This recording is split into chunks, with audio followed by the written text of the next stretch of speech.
Haleluya, puji nama Tuhan. Shalom, saudaraku yang terkasih dalam Tuhan Yesus Kristus. Selamat pagi, selamat beraktivitas. Saya percaya roh Allah begitu besar dalam hidup saudara yang akan memberikan saudara kekuatan dan juga akan memberikan kepada saudara semangat untuk saudara dapat mengerjakan segala sesuatu hari ini dengan segenap hati seperti untuk Tuhan dan bukan untuk manusia. Saudara-saudara yang terkasih dalam Tuhan Yesus Kristus, ada beberapa saudara kita yang WhatsApp kepada saya secara pribadi dan menanyakan tentang perbedaan antara orang Kristen yang beribadah di hari Sabtu dan orang Kristen yang beribadah di hari Minggu. Jadi ada sabat yang dilakukan di hari Sabtu dan ada sabat yang dilakukan di hari Minggu. Nah, bahkan di situ pertanyaan itu juga disisipin dengan adanya ternyata adanya perdebatan antara dua paham ini. Baik, saudara-saudara yang dikasih oleh Tuhan Yesus Kristus, kita akan bahas ini bersama-sama dalam terang kasih Roh Kudus. Tuhan akan tolong kita sehingga kita dapat mengerti kebenaran Alkitabiah yang Tuhan sudah paparkan atau bentangkan bagi setiap kita. Cuman masalahnya mengapa kita nggak tahu, karena kita mungkin nggak baca ya, saudaraku. Karena sebenarnya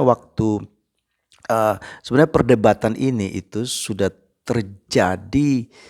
Ini bukan hal yang baru, tapi memang sudah lama terjadi, saudaraku. Dan bahkan saat Alkitab ditulis atau firman Tuhan Perjanjian Baru ditulis pun, orang-orang Kristen mula-mula banyak menghadapi perdebatan-perdebatan seperti ini. Nah, oleh sebab itu mari kita back to Bible, kita lihat apa kata Alkitab tentang hal ini. Yang pertama, saya ingin bawa saudara kepada dasar dari jawaban ataupun pembahasan kita pada pagi hari ini adalah dari Roma pasal 12 ayat 1. Saudara juga bisa buka Alkitab saudara. Roma pasal 12 ayat 1 itu berkata, "Karena itu demi kemurahan Allah, saudara-saudaraku, aku menasihatkan kamu supaya kamu mempersembahkan tubuhmu sebagai persembahan yang hidup, yang kudus dan yang berkenan kepada Allah. Itu adalah ibadahmu yang sejati." Nah, sampai di sini kita harus sepakat dulu, saudara, bahwa ibadah itu adalah berbicara tentang mempersembahkan tubuh kita sebagai persembahan yang hidup, yang kudus dan yang berkenan kepada Allah.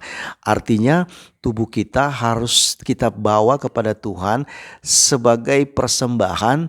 Dan kalau berbicara tentang persembahan, berarti itu berbicara tentang pengabdian. Jadi kehidupan kita ini harus berbicara tentang kehidupan yang mengabdi sepenuhnya kepada Allah. Nah, makna mengabdi itu artinya seperti yang Rasul Paulus bilang dalam surat Galatia pasal 2 ayat 19 sampai ayat 20. "Hidupku ini bukan aku lagi, melainkan Kristus yang hidup di dalam aku." Satu. Yang kedua, dalam 1 Korintus 6 ayat 19, dia bilang, "Apakah kamu gak tahu kalau tubuh kita itu adalah bait Allah yang kudus, tempat di mana Allah tinggal?" Dan dalam 1 Korintus pasal 7 ayat 21-22 dia berkata, "Semua orang yang menerima Yesus sebagai Tuhan dan Juru Selamat itu adalah milik Tuhan, hamba Tuhan." Nah, jadi dari sini kita dapati, saudara, sebelum kita masuk dalam pembahasan intinya, dasarnya itu adalah ibadah itu berbicara tentang mempersembahkan seluruh kehidupan kita dan apa yang kita miliki untuk Tuhan. Jadi dengan kata lain, Tuhan itu harus menjadi sentral, fokus utama, bahkan yang paling terutama, prioritas dari segala sesuatu dalam kehidupan ini. Itu masuk kategori ibadah yang kudus, yang hidup dan yang berkenan kepada Allah. Nah, sampai di sini saudara yang dikasih oleh Tuhan, sebelum kita masuk nih lebih jauh, kita mesti paham dulu bahwa ibadah itu adalah berbicara kita mempersembahkan hidup kita. Nah, di mana? Waktunya kapan? Kalau berbicara tubuh kita adalah bait Allah, tubuh kita adalah tempat di mana Allah tinggal, milik Allah, berarti Allah tinggal di dalam diri kita. So, kalau Allah tinggal di dalam kita, berarti kita juga tinggal di dalam Dia. Nah, kalau Dia tinggal di dalam kita, berarti kita tinggal di dalam Dia. Setiap saat kita bisa beribadah kepada Dia. Setiap saat kita bisa melayani Dia sebagai seorang hamba. Caranya bagaimana tuh? Dengan berdoa, dengan punya waktu khusus untuk baca firman Tuhan, kemudian dengan worship Dia. Nah, itu tidak hanya berbicara tentang waktu khusus kita untuk melayani Dia di dalam ruangan khusus juga, yang bisa kita sebut saat teduh, tapi juga bisa dalam kehidupan sehari-hari kita bisa berkomunikasi dengan Tuhan, kita bisa bercengkrama, kita bisa sharing, kita bisa nanya dia, kita bisa berdiskusi dengan dia. Ada sesuatu yang kita mungkin rasakan, kesulitan, beban, ngomong sama Tuhan. Dia dengar, dia ada di hati kita. Dia ada dalam hidup kita. Dia menguasai hidup kita. Dari ujung kepala sampai ujung rambut. Sampai ujung kaki. Ini gara-gara saya mau bilang saya nggak ada rambut, jadi kontekstualnya saya bilang dari ujung kepala aja sampai ujung kaki. Itu milik Tuhan semua, saudaraku. Udah bukan milik kita lagi. Nah, jadi kalau kita berbicara tentang ada perdebatan-perdebatan soal hari ibadah, sabat dan lain sebagainya. Lukas 6 ayat 15 itu Yesus bilang anak manusia adalah Tuhan atas hari sabat. Dalam Kolose 2 ayat 16 sampai 17 Rasul Paulus bilang bahwa jangan ada seorang pun lagi yang menghukum atau menghakimi kamu soal hari raya hari bulan baru atau hari sabat, karena semua itu tuh cuman bayangan dari apa yang akan datang, sedang wujudnya adalah Kristus. Pertanyaannya adalah apakah Yesus sudah datang atau belum? Sudah. Kalau Yesus sudah datang berarti semua hari itu termasuk Paskah dan Natal sudah diwujudkan dalam Kristus. Makanya kalau kita masih berdebat soal hari Natal, kapan Yesus lahir, berarti kita tidak memahami esensi firman Tuhan. Mau Yesus lahir kapan, mau Yesus mati kapan, itu bukan soal masalah, itu bukan masalah buat kita, itu jadi soal buat kita. Yang penting adalah Yesusnya. Jadi jangan mengkultuskan hari, jangan mengkultuskan bulan tertentu.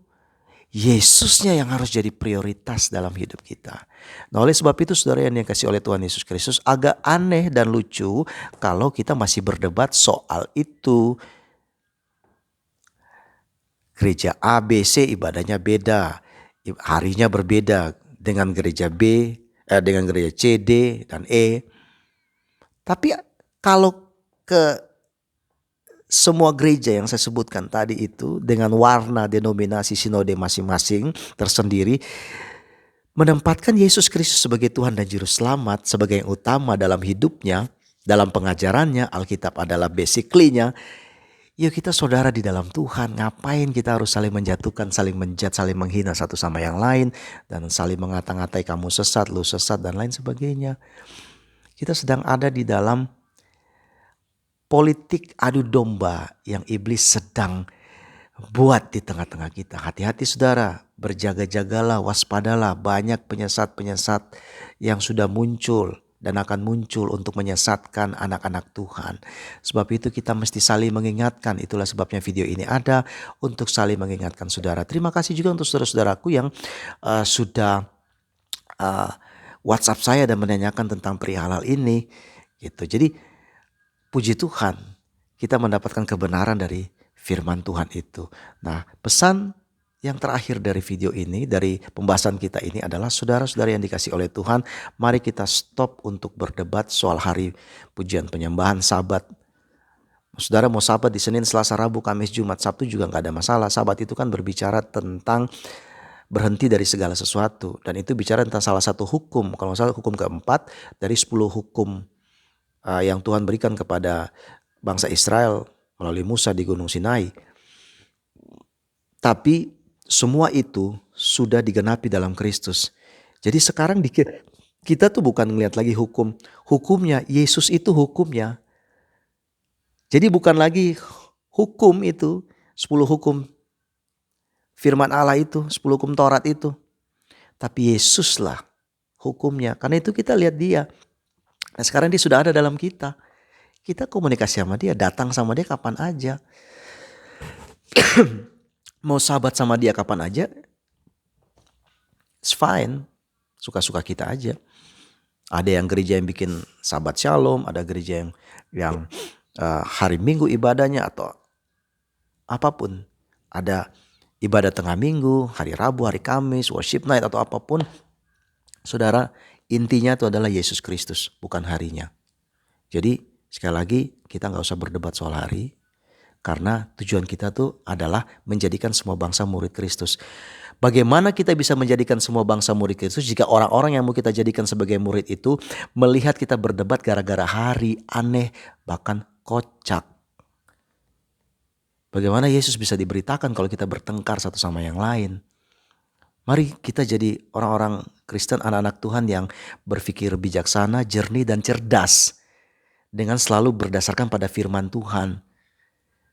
Dan tanpa melihat perbedaan. Semua perbedaan itu adalah untuk saling melengkapi. Kalau sudah baca Efesus pasal 4 ayat 11-16. Di situ jelas sekali dikatakan bahwa, saya pakai bahasa sehari-hari, perbedaan yang ada dalam tubuh Kristus, anggota tubuh Kristus, itu digunakan untuk saling melengkapi, saling menumbuhkan satu sama yang lain, supaya dapat bertumbuh, berbuah bagi kemuliaan Tuhan, menjadi serupa dengan Kristus, dewasa di dalam Kristus. Itu tujuannya.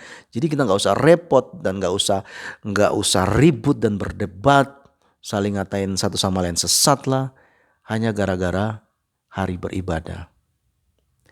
Kiranya pembahasan ini menjadi berkat bagi setiap kita. Saudara dan saya bisa renungkan lebih dalam lagi, dan Roh Kudus yang akan memberitahukan lebih komprehensif lagi, agar kita bertumbuh bersama-sama di dalam Kristus, serupa dengan Kristus, dan menjadi saksi untuk menjadikan semua bangsa murid Kristus, dan di situ nama Tuhan dipermuliakan. Tuhan Yesus memberkati saudara. Shalom.